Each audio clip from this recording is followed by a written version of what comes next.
Depuis le début du mois de février 2025, au moins 40 enfants ont été tués dans les affrontements entre l'armée soudanaise et les forces de soutien rapide.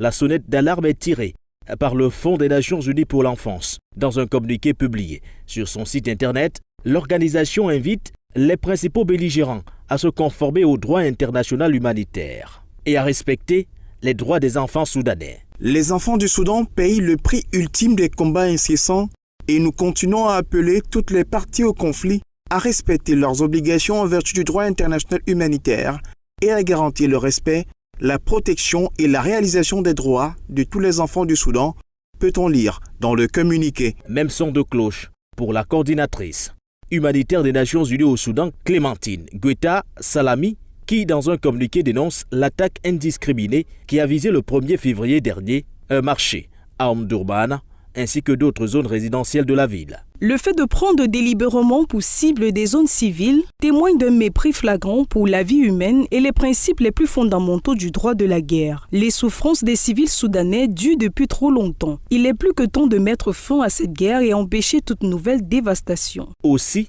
une grave crise humanitaire sévit au Soudan où des millions de personnes sont confrontées à l'insécurité alimentaire. Près de 12 millions de personnes sont déplacées à l'intérieur du pays, dont 8,8 millions depuis avril 2023. Dans le même temps, 3,3 millions de personnes ont fui vers des pays voisins en raison du conflit en cours.